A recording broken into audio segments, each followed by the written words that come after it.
crowds. Treading water that they drowning. My head on a swivel, yeah. It's only really my surroundings.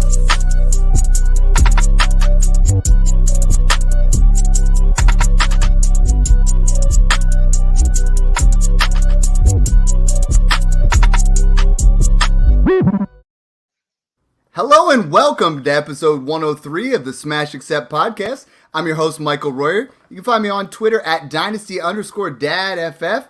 And guys, football is back, baby, and it was awesome. The vibe in my house and just wanting to watch football again has just been such a passion. John, you and I were talking about just trying to sit back and enjoy it. But man, it was hard not to enjoy it. That first day of slate of games was phenomenal, and it's exactly what we thought, right? We all knew Patrick Mahomes was going to throw 5 touchdowns. We all knew this and that, and now we finally get football, and it's just back, baby. I was eating up every minute of it, and like I said, it's just so much more enjoyable when you're not stressing on all your lineups every few minutes, refreshing, and just kind of sit back and enjoy football for what it is and fantasy for what it is. And I was just soaking it up. Loved having football back on my TV. And wow, do I have so many takeaways. I can't wait to break it down with you guys tonight. And Mung, you've been grinding all off season, one of the hardest workers out there. It has to be nice just to have football back again. And Clyde Edwards-Helaire almost looked relevant. Yeah, it's like a dam breaking, right? We've just been holding up all these thoughts, all this analysis for the last 5 months. And finally, we get to see all these players that we've been talking about nonstop in action. And it's a lot of players have shocked in both good ways and bad. And it's important to react appropriately. Yeah, and I think this episode in particular is about those week 1 reactions, right? I get so many people, especially after Thursday night where, Cam Akers had his disappearing act with 3 carries and Stafford looked bad and Allen Robinson, was out there just running cardio, 95 out of 97 routes, but he only got targeted twice and got 1 reception. And Thursday was just, the Bills came out there and they just showed that they're going to be that team. But then it was like everything that's been going on, Twitter's just overreacting like crazy. We're looking at things from a totally different light. And I think social media and the amount of podcasts out there, the amount of content, people want to win their DFS. They want to win their leagues. They want to be in that area, but they overreact so much. And I think this is just a cautionary tale of, guys, if you've been listening to this podcast, and many of you have, we've put you in a position where, last week we were going over some of those hot takes. We've been telling you what rookies are going to hit. And if they don't do it in 1 week, it's not time to sell. I have never in all my years of Dynasty seen such a mad dash of people just trying to unload players because they had a poor week 1. Yeah, I think it really is one of the best times to look at trades and take advantage of the panicking owners, the overreacting owners. I have a few different suggestions I would make, but like we always say on this show, don't overreact, but do react. Watch what's happening out there, make some adjustments, and then go out and take advantage of some smart moves with some of these other owners out there that you just described. Yeah, and Mung, you're one of the most savvy rankers out there. I know you're always updating things. Talk to me, run me through how you go about that, because honestly, the overreaction city is just crazy. And then you got to move guys up. A lot of people have Saquon Barkley as their dynasty RB12. Now they're moving him up to 2. Or they got a guy that's, has a bad week. They move Cam Akers from RB12 to RB28. And those seem like some really big overreactions. But again, to your point, we can't underreact. We got to make some, and we're going to help you guys sort through that. But Mung, can you run us through how you operate in that whole ranking system? Sure. Well, first of all, I think you picked 2 bad examples, because already preseason I had Barkley as the RB3 in Dynasty. Still only 25 years old, and we're seeing that explosiveness again week 1. And 2, I don't think it's crazy to move Cam Akers way down after just 1 week, because to have Darrell Henderson play, I think it was close to 80% of the snaps, despite being active, no reports of any setbacks medically or physically or anything. that's a really bad sign for Akers, right? I mean, you shouldn't sell for a third just because the hit rate on third round rookie picks are so low. But honestly, I don't know what to do with Akers right now. I think sometimes it's okay to say that we don't know, right? Because he has such a wide range of outcomes. Because we also know that Darrell Henderson hasn't really stayed healthy throughout his career. He's had issues, and if he's going to see this kind of workload for the next few weeks, there's a decent chance that with Kylan Hill on the IR, that Cam Akers could have a workhorse role as soon as week 2 or 3. I mean, we saw Elijah Mitchell already go down. It's just there's a lot to process from 1 week of games, and I think it's important to think, or excuse me, it's important to say that there are certain situations where we just don't know, and we shouldn't react too strongly one way or the other, or it's okay to sell Akers for a second or buy for a second, depending on that wide range of outcomes. Well, it really depends on your team. I mean, Cam Akers is one of those guys I've been hearing the most of like, hey, should I sell Cam Akers for Kareem Hunt? I'm a contender. Okay, we're maybe bleeding a little bit of value. Some people I've seen on Dynasty Trade Finder or DLF's Trade Finder, he went for a 25 third, and I'm like, that's not how winning is done, guys. I mean, if you look closely to some of the things, he was in there for 12 snaps. He missed a lot of assignments. They were, there's some things there that he definitely needs to work on, but we've seen him I've been the lowest out of the 3 of us on Cam Akers going into it. I mean, don't have him on a single team out of my 18, but I'm out there right now. I'm pursuing for a second, and I haven't been able to buy anywhere because I feel like if we had him high enough where he was going rounds 4 or 5 in that area, maybe even 6, I think it's worth the gamble to try to put that in there. And I think that's what we really got to look at yourself is how much of a gamble do you want to take? Like if you get Kareem Hunt, okay. Kareem Hunt had a great week 1, but then again, we're not looking at that same kind of ceiling. Like that's where you're looking for a low floor kind of guy. And John, I mean, I think for me, I can't sell Cam Akers for less than a second, but I would want a running back of some kind of value to move into that area. Like it's a super tricky one. We weren't even planning on talking about Cam Akers, but we might as well while we're doing it.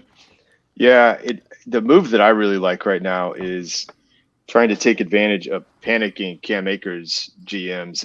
I would, if you have Darrell Henderson, I would reach out and see what they want and see if they could kind of preserve their sunk cost in Akers. And Dynasty Zoltan put a poll up, and it was 52 to 48. Who would you rather have? 52% said Akers, 48 Henderson, and we're talking about like, if we were talking about that a couple months ago, it would have been 92 to 8. It wouldn't even been close. I'd monitor the cost of Akers, and I might consider picking him up in Dynasty for really cheap.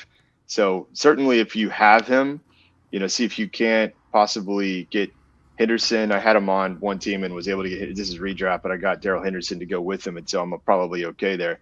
But yeah, that's kind of the idea. I mean, look at the guys the owners that have ETN, maybe you sell him J-Rob and get a premium there. Henderson to the Akers owner, maybe reach out to the Dak owner. Like we're going to break down some of these types of moves that you can make after week 1.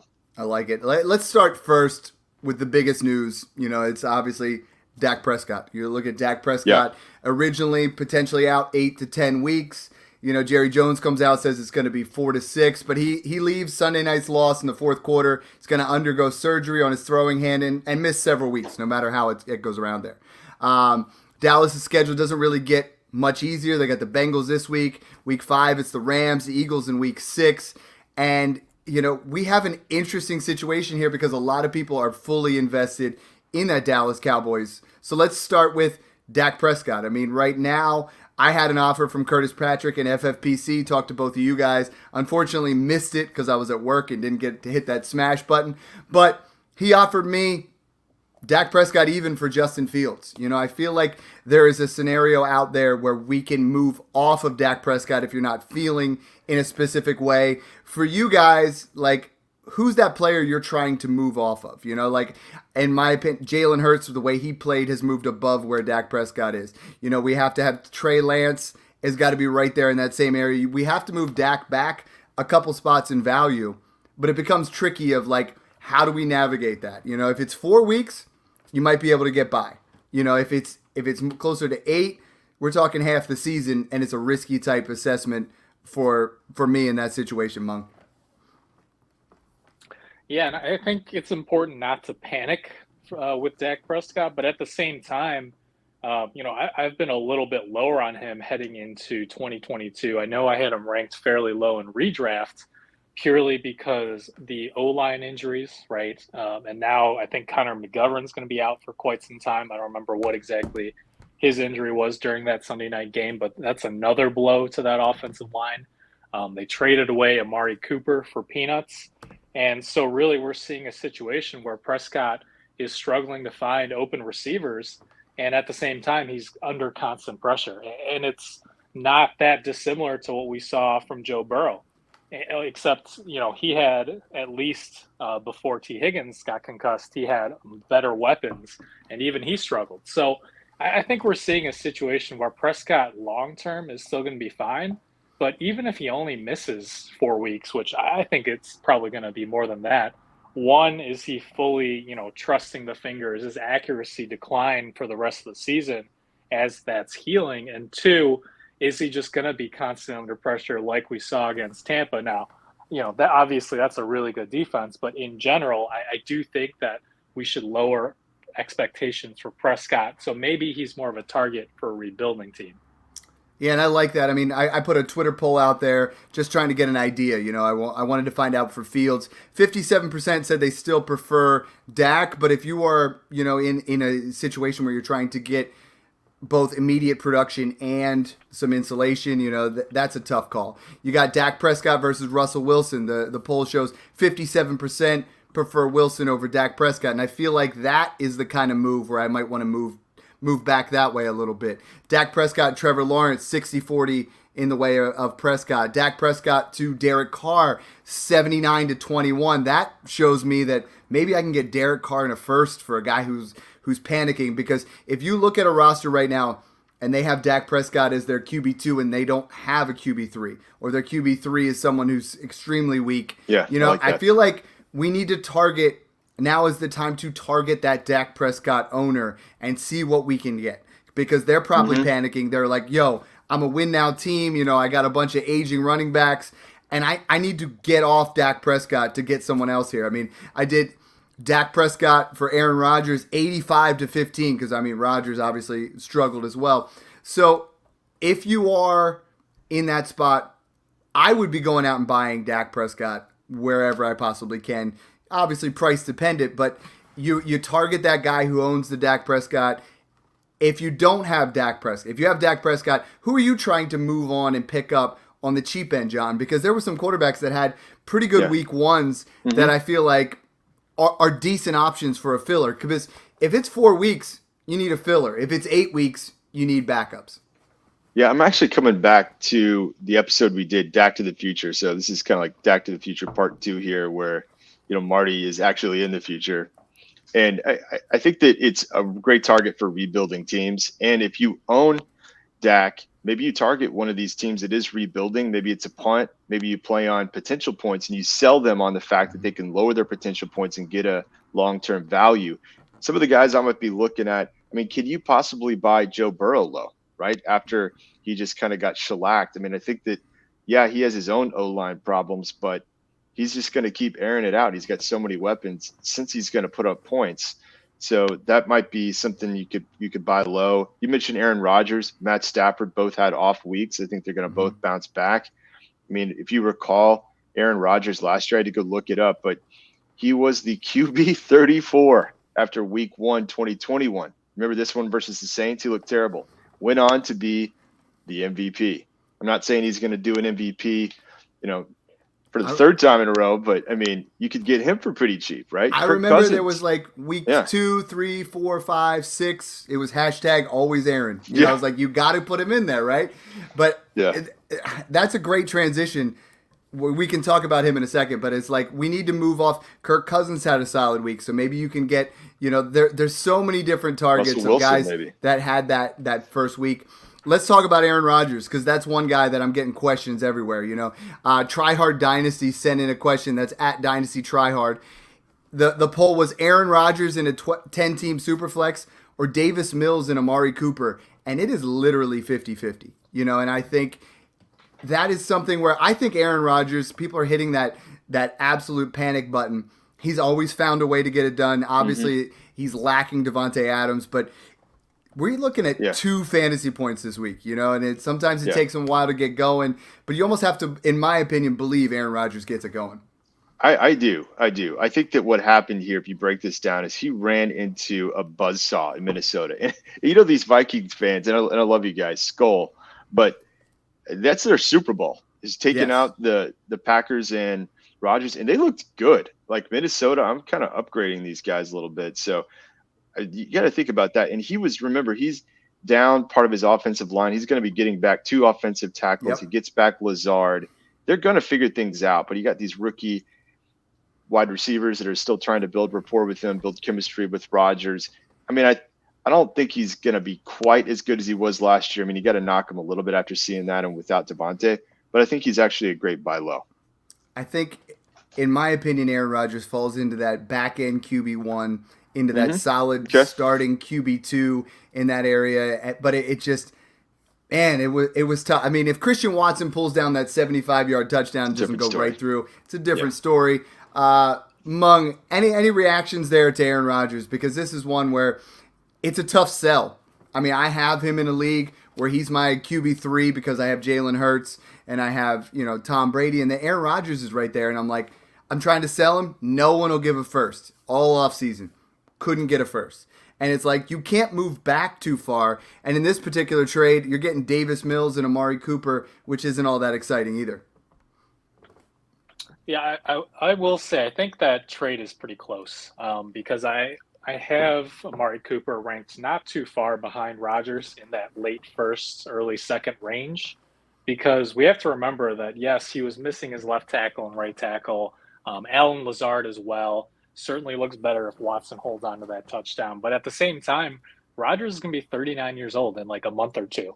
And I don't know about you, but I'm pretty excited about what this Browns offense could be once Deshaun Watson comes back. And clearly Amari Cooper did very little against Carolina in week 1 with Jacoby Brissett, but he's the clear number 1, I think, once Watson comes back and unlocks more of that downfield passing game.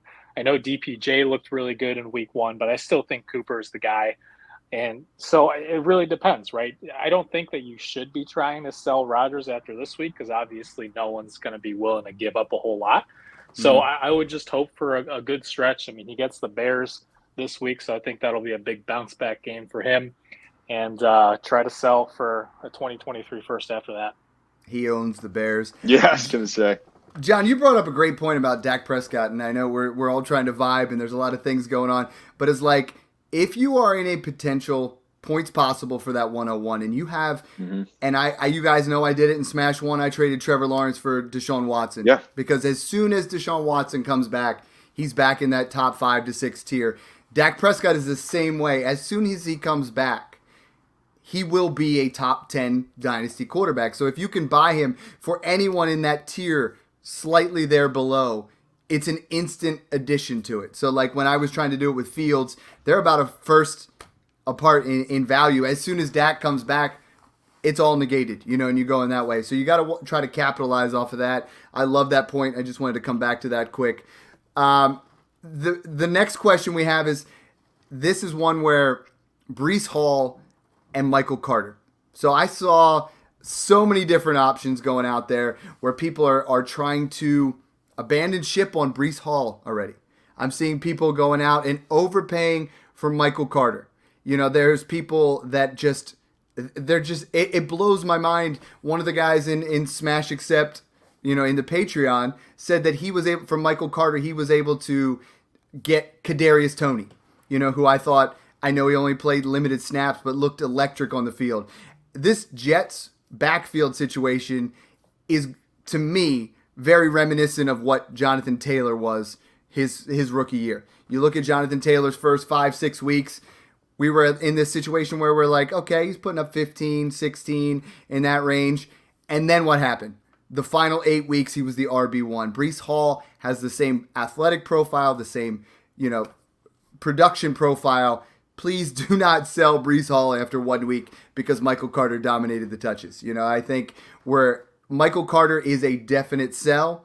Breece Hall to me is a screaming buy if someone's willing to go out there and just offer him up. And I'm seeing trades now for an even up for a 23 first. You know, I saw Jameson Williams and a 23 second, and I'm like, guys, this was our 101. I can't move off him that quick.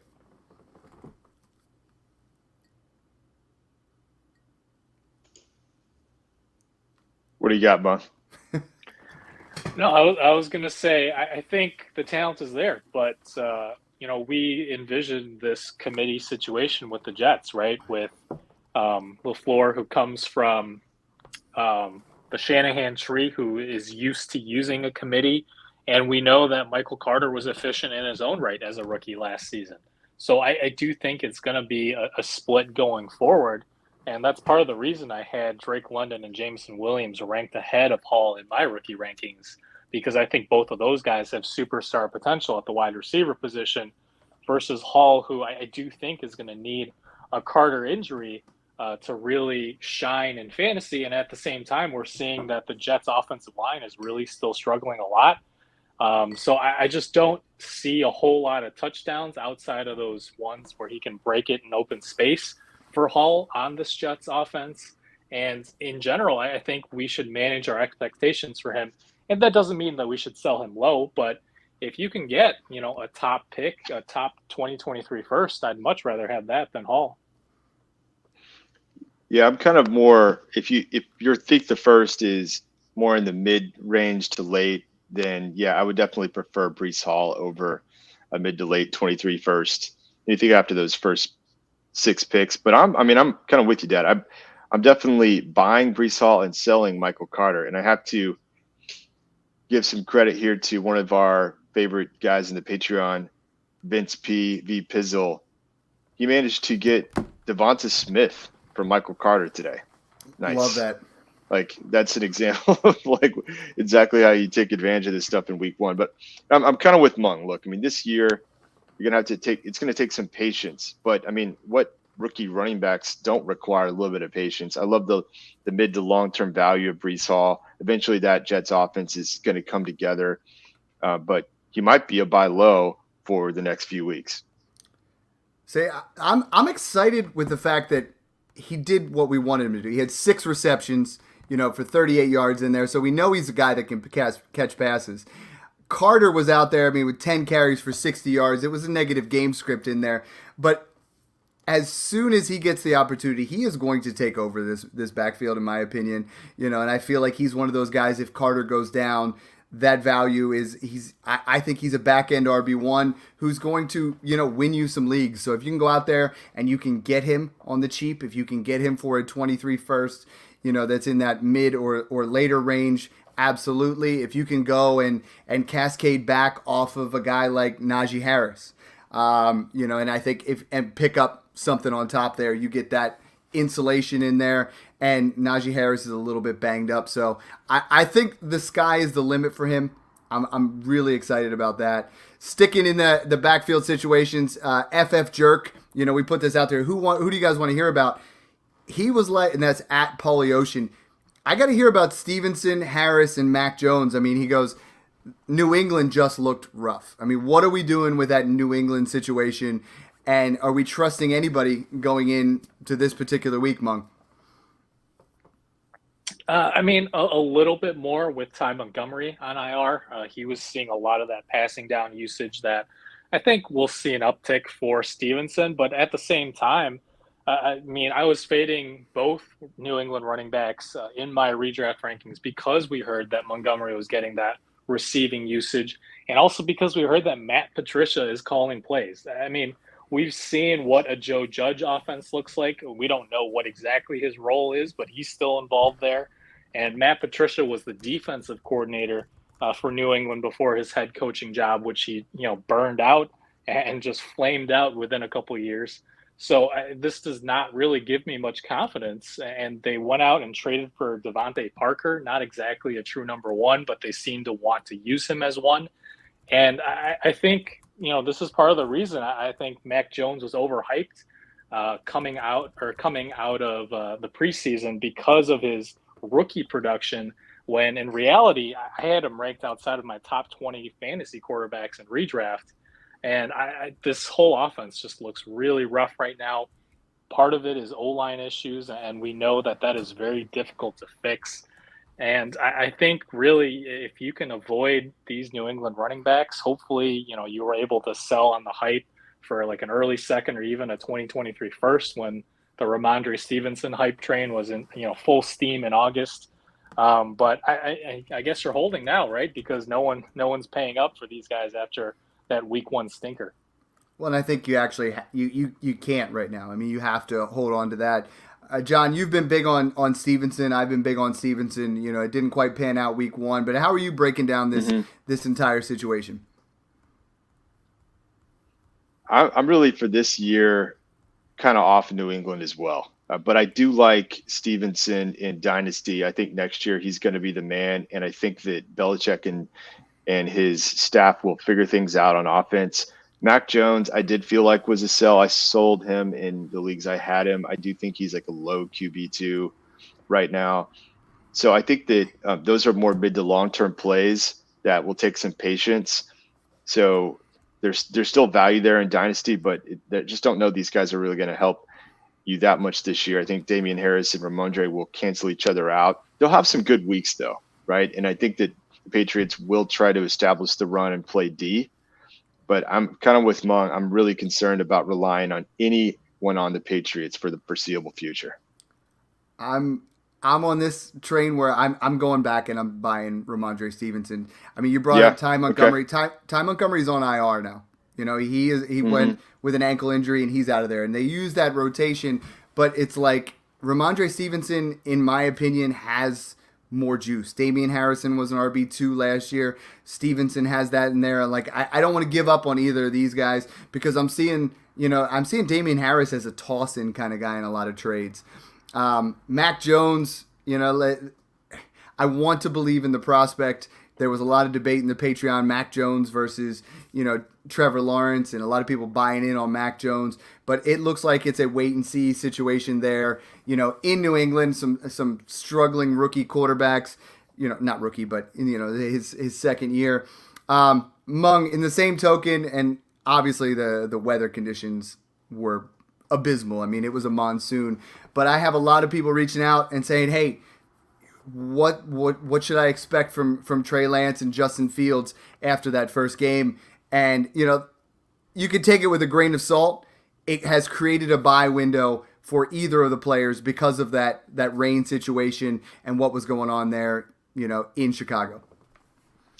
Yeah, real quick before we get there, I will throw out, I would be buying Pierre Strong right now. I think this Ty Montgomery injury will give him an opportunity to potentially see the field now and potentially shine even with the O-line issues because he's a better fit for this new type of run scheme that they want to run in New England.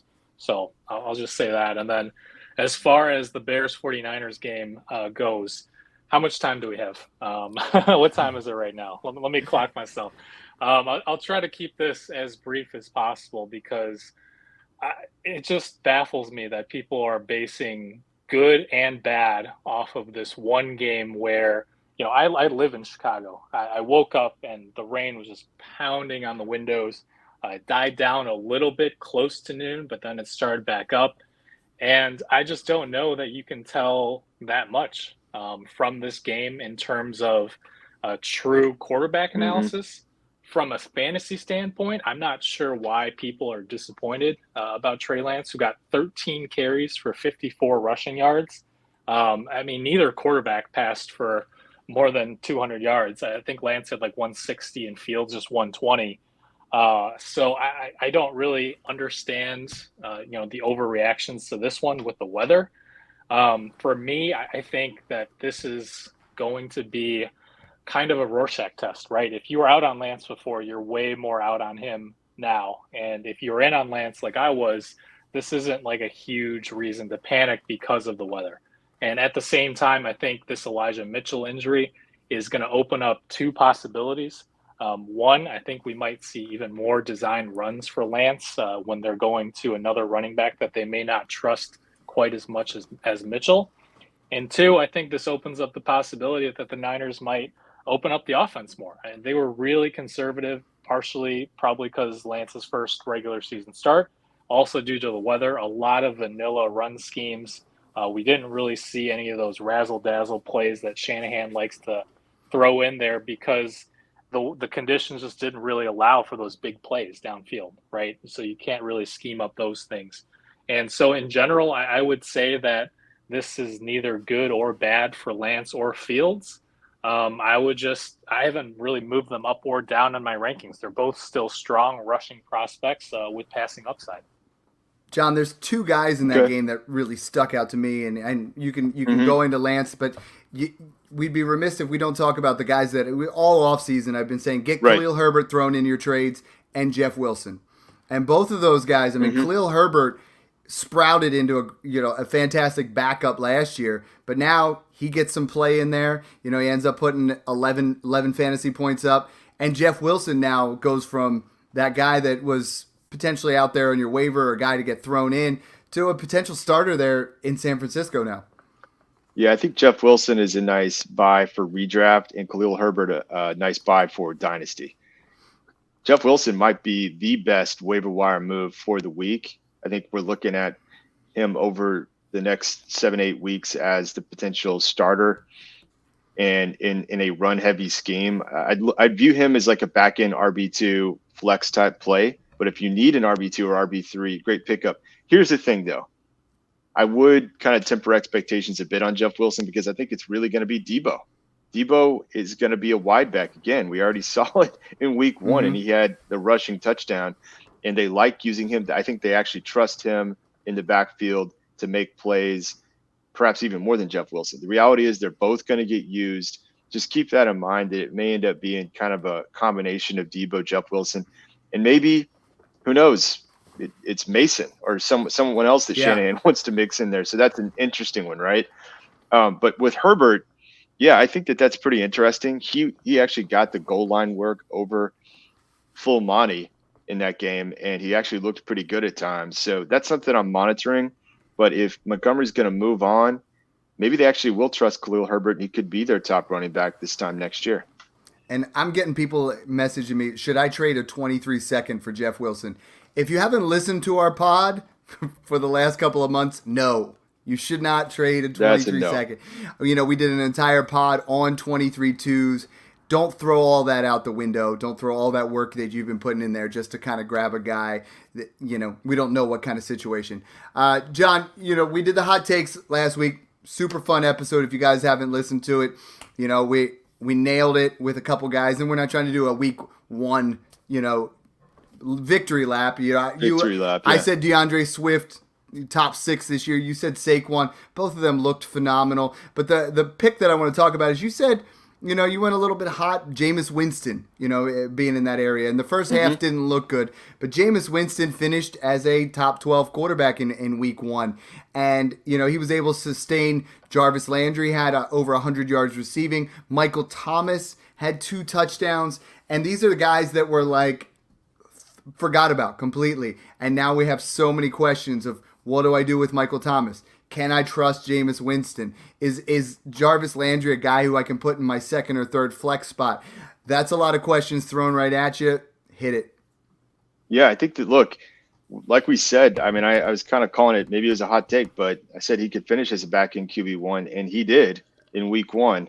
Again, it was against Atlanta. He had to kind of shake off the rust and figure a few things out. But that offense, he's got everything he needs to be very successful, and they want to throw the ball. I mean, Taysom Hill, I think everyone was just groaning when they watched him go in, and apparently they're going to still use him in that kind of wildcat scheme. That was tough to watch. But, look, they needed Jameis, and he was throwing it downfield. He was finding guys open. Michael Thomas, how much fun was that to see him catch 2 touchdowns?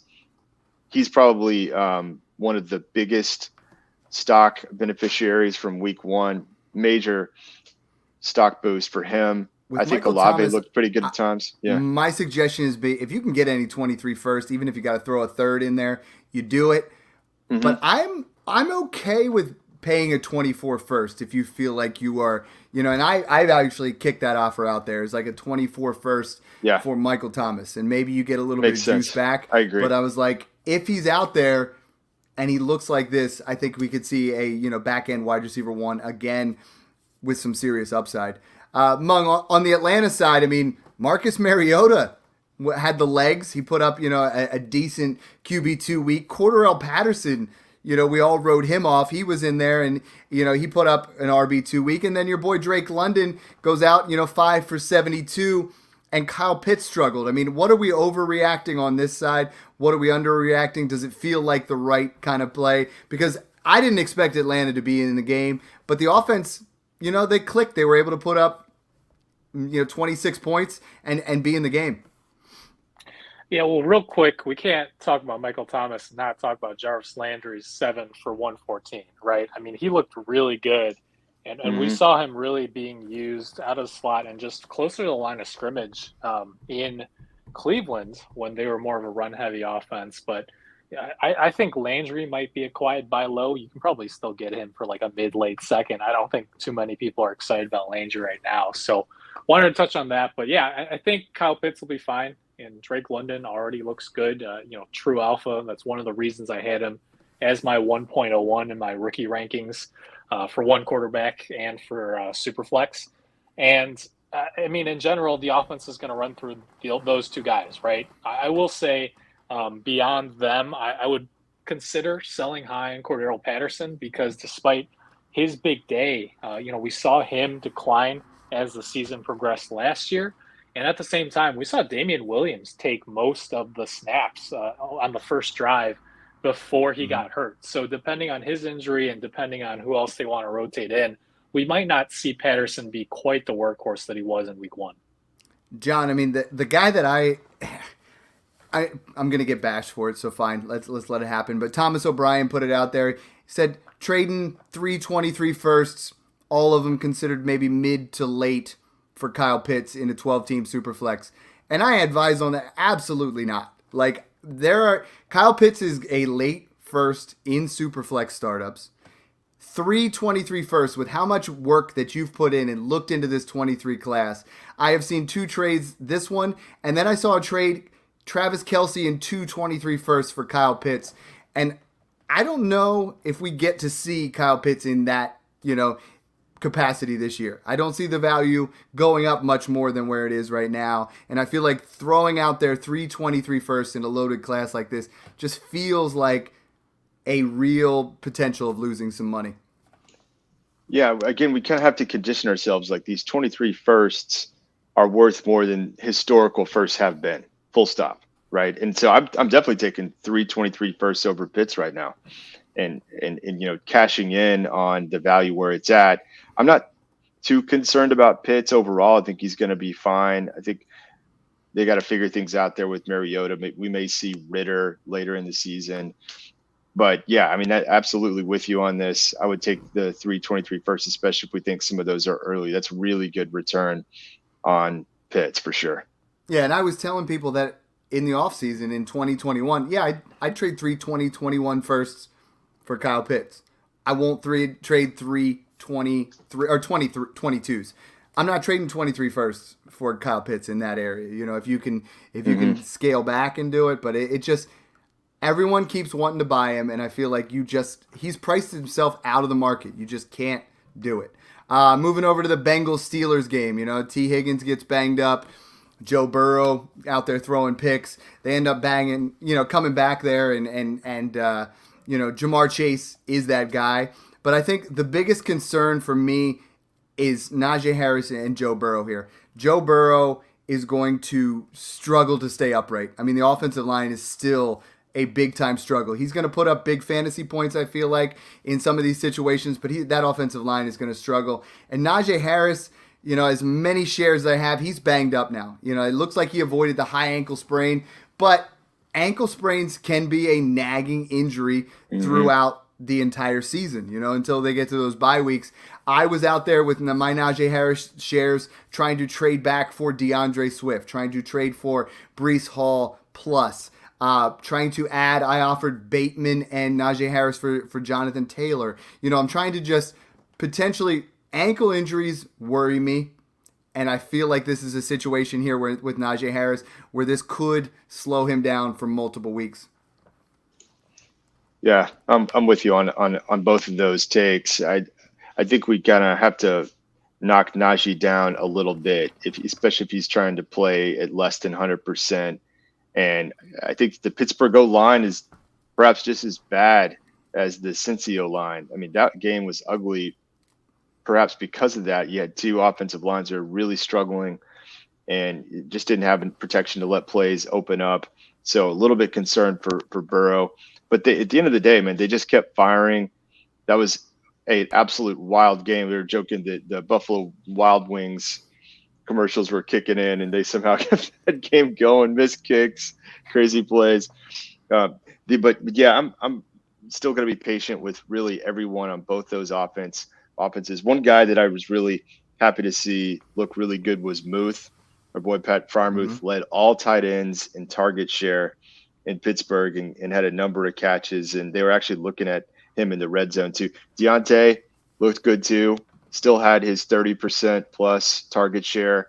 So Pickens disappeared. He's going to be fine as well. One catch for 3 yards. Yeah, Pickens that did. Was the one where yeah, a little bit surprising.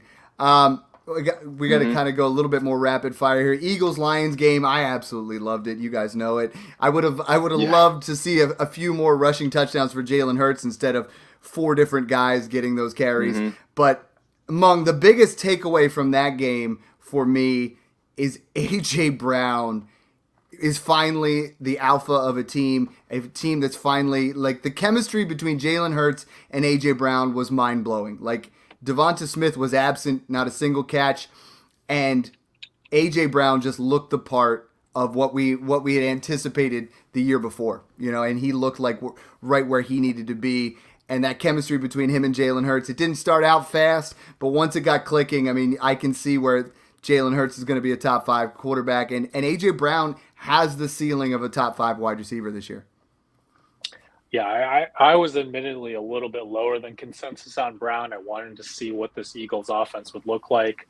They came out slinging, and not only that, it wasn't really much of a split target share. It was pretty much the A.J. Brown show, and I don't know that it's going to be quite that high, every single week, but I think it's definitely a good sign that they're using him on those shorter and intermediate routes, whereas it seemed like Tennessee really had him going deep on those play action shots, which, granted, when they hit, they're huge gains. But, I mean, to see him in this kind of role is super encouraging. As long as he can stay healthy, he's absolutely going to finish as a top 5, top 7 wide receiver this year. So, yeah, definitely very bullish on him right now.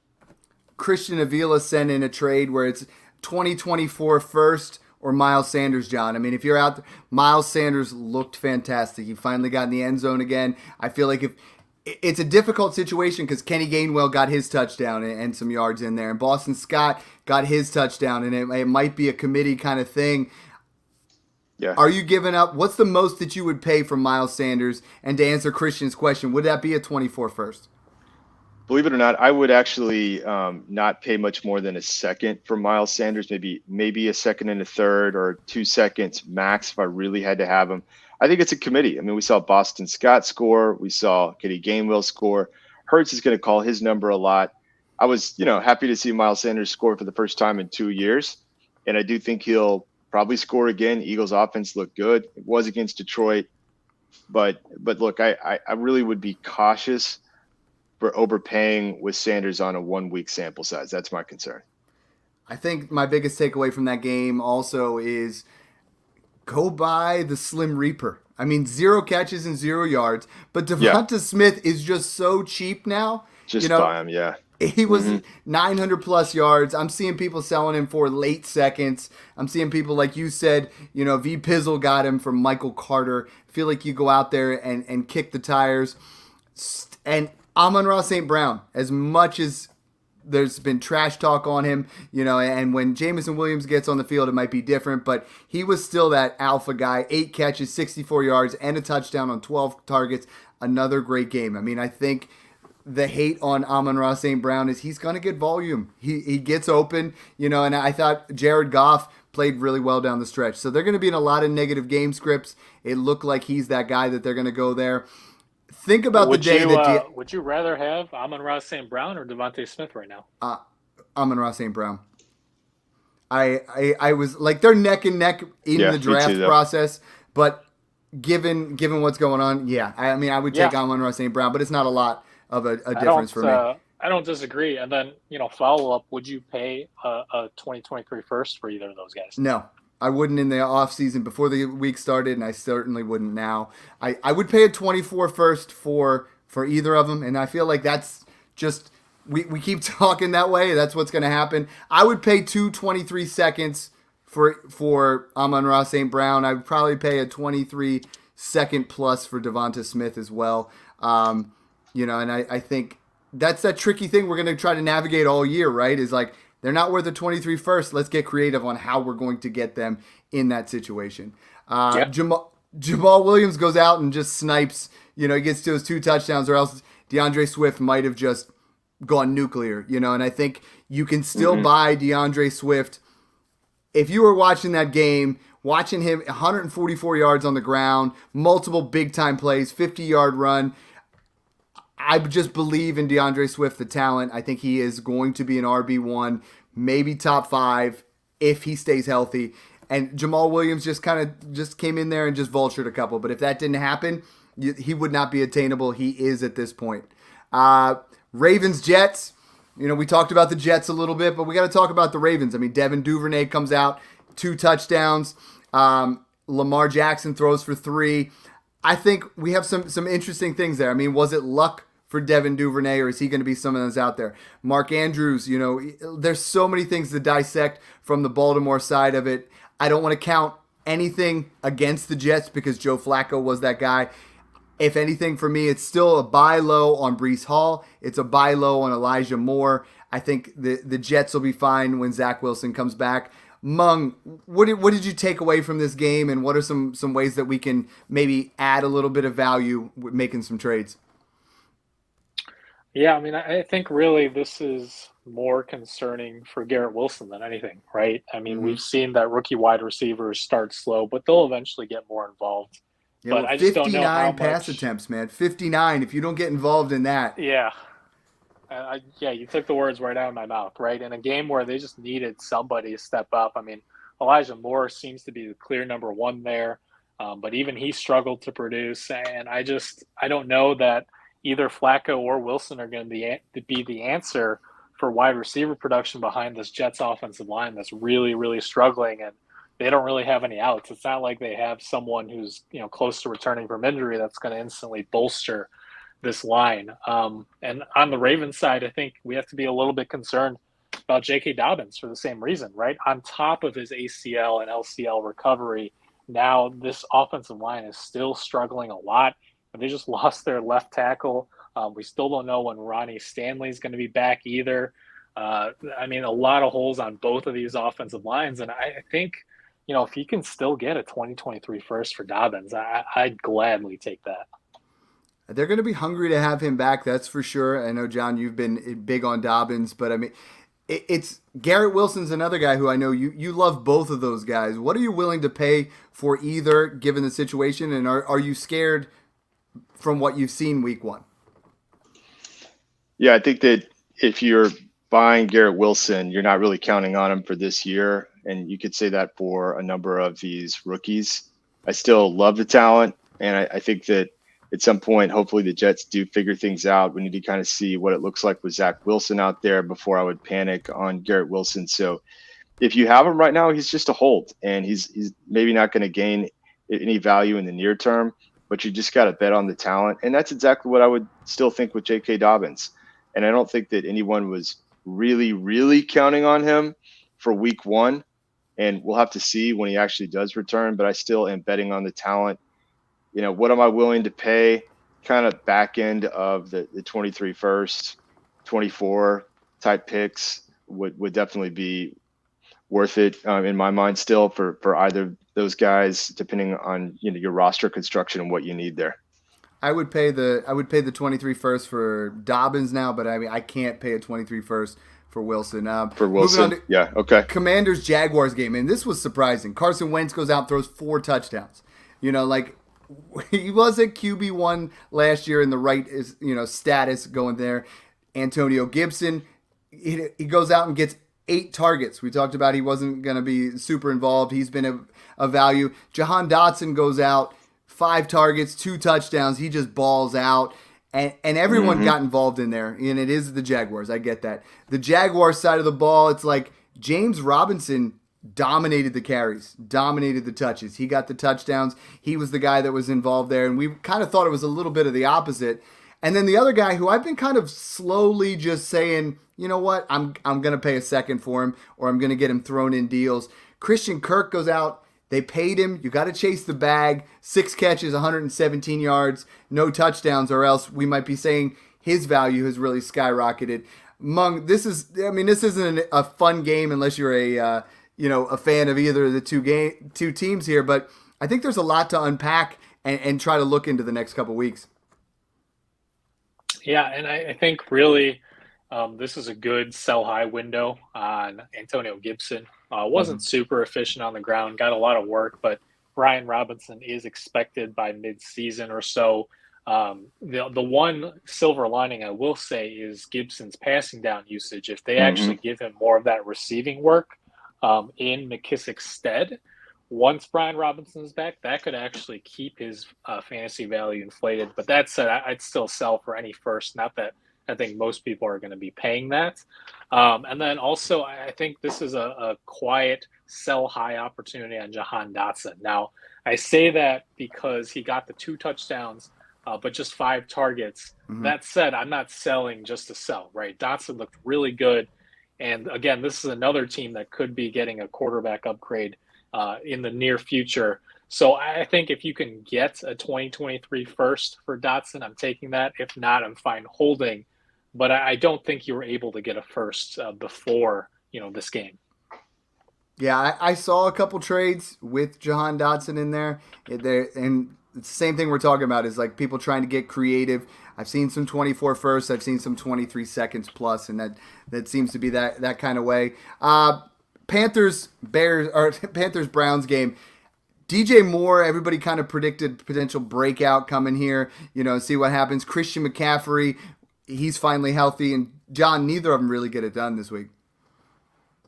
No, there's really not a lot to get excited about for either of those teams outside some of the running backs. CMC, I think, is still going to be legit this year, so just be a little bit patient with him. I thought it was interesting that Cleveland used Kareem Hunt so much, even in the red zone again. Chubb was really kind of between the 20s for a lot of the game and looked okay. I think they will rely on their running backs to move the ball in Cleveland. So those guys were okay as well. But yeah, there's just not a lot to get excited about. I mean, is Robbie Anderson really going to be a thing again? I don't think we're really going to go by Robbie. I think DJ Moore will actually end up being okay, and just will take a little bit of patience, not overreacting there. Kareem Hunt is the biggest benefactor of Jacoby Brissett starting and not Deshaun Watson. Jacoby Brissett absolutely loves to dump it off on those short routes and get it out there, and I think Kareem Hunt is truly benefiting off of that. And the wide receivers for Cleveland are going to just be patient. Wait till Watson comes back, and if you're still in that area, we can definitely move on with that. Mung, we're going over to the Colts-Texans game. Ends in a tie. John, it ruined my parlay. Like, I had a perfect parlay brutal. And it tied. Field goal. Oh, that's the worst. Crazy. That's the worst. But Matt Ryan has 350 yards. But the thing to take away, we hyped him hard. Michael Pittman just balled out. 9 for 131 on 13 targets. Michael Pittman season is truly here. Yeah, I don't know that there's a whole lot to say about this game, to be honest. I think really Michael Pittman and Taylor are who this offense is going to run through. And, more interesting is, can Davis Mills play the Texans out of like a top 3, top 4 pick and maybe find some measure of job security? I still am not quite certain about that. But I think, I'm not buying Mills, I guess is what I'm saying. But I'm also hesitant to sell right now because of that possibility of him just looking pretty good. Now, obviously, Indianapolis lost their defensive coordinator over the offseason, so I think that partially has to do with it. But at the same time, we saw even as a rookie, Mills looked pretty good to the point where, in a super flex format, I'm probably holding if the best offer I'm getting is a 2023 second right now. Giants, Titans. Of course, Mung, I'm going to let you talk about Saquon in a second, but two things that really stuck out to me was Sterling Shepard just bounced back for a 15-point week, and Kadarius Toney, as I was watching the game, looked like the best wide receiver for the Giants, but played 11% of snaps. Like, he was barely out there. And when he was out there, he made some nice plays. It's going to be an interesting situation trying to figure out who that guy is in that Giants wide receiver core, John. Yeah, I'm really kind of staying away from everything other than Saquon on the Giants offense. I'm really not a Kadarius Toney guy, and I don't know that they have really figured out how to use him yet. The thing that really stuck out to me in this game that I was really excited to see was Kyle Phillips. Mm-hmm. He was targeted on 43% of his routes run, 9 targets to lead the Titans, 6 receptions, 66 yards. So he's legit. I mean, he's a guy that maybe you get tossed in. I think he might be worth even maybe a mid to late second. It's not often that you see an offense trust in a rookie that much. And if you watch the game, I mean, he's getting open. He's quick. You can get him for a 23. Just throw out a 23-3 and a 24-3. There you go. Throw out a pair of 3. Go buy Kyle Phillips. You might be able to get him for just 1. Mung, I mean, Saquon goes out there over 200 yards, 33 fantasy points. Kudos to both of you guys for being on him. I didn't trade my assets of Saquon Barkley, from listening to both of you guys. So a little victory lap there. Love the way that he was utilized in week Balls. 1. Yeah, I will say Kyle Phillips looked good. Could be the sequel to the Hunter Renfrow story that we saw last year potentially, because Robert Woods coming off the ACL, Treylon Burks looking like he's not quite ready to contribute. So maybe this does become Kyle Phillips' number 1 receiver in Tennessee. And speaking of Saquon Barkley, real quick, I wanted to ask you guys, how would you rank right now in Dynasty? Saquon Barkley, Najee Harris, Javonte Williams, DeAndre Swift, and Breece Hall. Those 5. I still have Swift at 2. I had a poll that somebody asked me today, and because I had Swift at 2 and Najee at 3, and someone messaged me and they were like, "Hey, I'm gonna give up Najee in an early second for Saquon," and I feel like from 1 week we move back 2 rounds, and just throw in that second round pick. I want to move him up because I love Penn State, I love Saquon Barkley. The ceiling is right up there, but I feel like we're 1 injury away from that falling way down. So, I mean, I would move him. I would have him equivalent to Christian McCaffrey. I would still have him below Swift and below Najee. And Javonte Williams, I mean, if he scores, he looked fantastic. I mean, Javonte Williams, if he punches it in the end zone, he was RB12. If he had scored from the 1, he would have been RB2 for the week the way he played too. So, I mean, it's I feel like that tier is going to be something fun to monitor, but I feel like Saquon has moved into that Jonathan Taylor's still in a tier by himself. Mm-hmm. I think DeAndre Swift is going to get closer to Jonathan Taylor, but I feel like all of the rest of them are right there in that tier for me. Yeah, that's about where I have him as well. I would consider potentially putting him ahead of Breece Hall, which might surprise some folks, but man, he looks so good. He looked like he was completely back. I think he was clocked as the second fastest player of the entire week. He got up to over 21 miles an hour. So the speed is back, the burst is there, and that offensive line has improved. So wheels up. And I think you can look at this from either direction. We talk about it as if you were that guy that's had Saquon all year last year and you couldn't move him and you couldn't get proper value in the offseason, you can now if that's the way you want to move. And if you want, you can't buy him now. You can't go out there and make an offer for Saquon because it's going to be absurd. You're going to have to come out there and pay. But if you want to move back and get some insulation, I understand that. But man, did he look good. I mean, he looked like that guy who was a top 3 to 5 running back his rookie year. Packers, Vikings. sticking with the running backs, I mean, A.J. Dillon looked better than Aaron Jones, and A.J. Dillon looked to be the part, an absolute beast in the backfield. And Dalvin Cook did not get in the end zone, but he looked good. The value is there. People are out there selling Dalvin Cook. I would be buying because I think Dalvin Cook is going to have a monster season. But both of those running backs, interesting, definitely worth monitoring. Chiefs, Cardinals. Now, this was fun, right? Patrick Mahomes, people were talking about, hey, let's move Herbert ahead of him, which I have. But I was like, people are talking about, hey, let's move Mahomes into the next one just because it feels like it's boring because it was Patrick Mahomes because he lost Tyreek Hill. Then he throws 5 touchdowns. I mean, 5. He goes back out there and he got Travis Kelce, 8 catches, 121 in a score. Mahomes is still a top 3 quarterback. Travis Kelce is still that number 1 tight end. No questions asked when you go out there. And Clyde Edwards-Helaire balled out. 22 fantasy points, 2 touchdowns. I mean, it was fun to see KC. It was fun to see Juju emerge and see Mahomes having to be a different kind of quarterback now, right? He can't just lock on to Tyreek. He had to find that guy and just work the room. And I absolutely loved watching that game.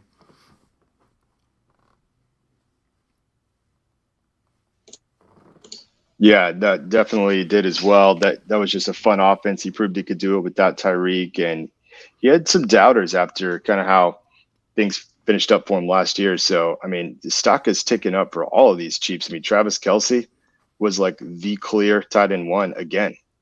And Juju looked good. CEH looked good. I think Pacheco is kind of interesting. So definitely just kind of kick the tires, check the values on some of these Chiefs. Yeah, and buy on some of the Cardinals. I mean, Kyler, I think is going to be fantastic. Hollywood's going to be there. Yeah. Chargers, Raiders, Davante Adams. I know we got to fly through this. Crazy. Davante Adams looked, he didn't incredible. Miss a beat. He literally didn't miss a beat. Eckler was a guy that we've been touting to sell. I think it still is. Like I think I'm still moving there before the value drops off. Bucks, Cowboys, CeeDee Lamb's going to be, we got to talk about what Cooper Rush is out there. I know he threw for Cooper Rush's only start, threw for 2 touchdowns and 300 yards or 1 touchdown, 300 yards.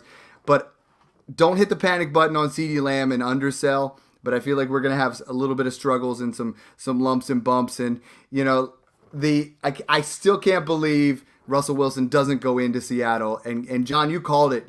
That's going to be their Super Bowl. Russell Wilson did throw for 340, but do not panic on Cortland Sutton. Do not panic on Jerry Jeudy. Jeudy went over 100 yards in the touchdown, but most of that all on one play there. Don't panic on these guys. The thing is, Javonte looks good. I think that offense is going to click, and I know we went rapid fire there. But, guys, I mean, I'm just excited to have football back. We tried to give you as much content of like, hey, don't overreact, don't underreact.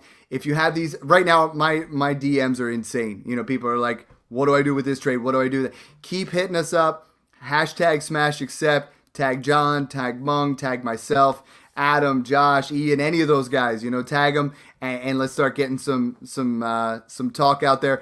John and Mung, what's the biggest thing you're excited to see week 2? Go ahead, Mung.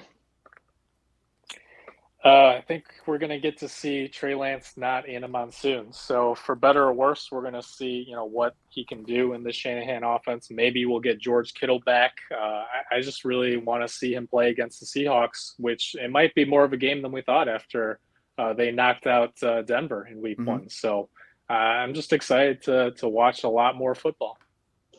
Yeah, for me, I just can't wait for this Thursday game, Chiefs-Chargers. How much fun is that going to be with Herbert versus Mahomes and all these playmakers? Could be one of these shootouts that we've been talking about for a while. But, again, my advice is like week 1 can be completely overwhelming. You're just, it's like information overload and you're processing all this stuff. So hit us up. And I'm just going to throw just a couple of last data points here for you guys. After week 1 in 2021, this time last year, Tyson Williams was a top 10 running back ahead of Jonathan Taylor. Eckler was RB27. Henry was RB31. Second for Williams because I was like, let's do it. We talk about these things and we're trying to give you cautionary tales because let's be honest, we've all done them. We've made those moves. That's a great point. Yeah, I mean Jefferson was the wide receiver 45 after week 1 last year. Stephon Diggs was wide receiver 29. And then you had like Corey Davis, which is the wide receiver 5. Remember Juwan Johnson? He was the tight end 5 after week 1 with 2 touchdowns, and he disappeared. So, don't go nuts for OJ Howard as an example, right? So don't overreact, but do react and hit us up with all of these options that you have with your trades. And we're going to have a lot of fun breaking it down all season for you. You can find me at dynasty_trades. And I'm excited to watch that Vikings-Eagles game. I think Justin Jefferson is going to get the Triple Crown this year. He just looks unstoppable. I hate the fact that he's coming to Philadelphia to where he should have been all along, which, just would have put Jalen Hurts over the top. Now, thanks again for tuning in, guys, and enjoy the process. Dude, there was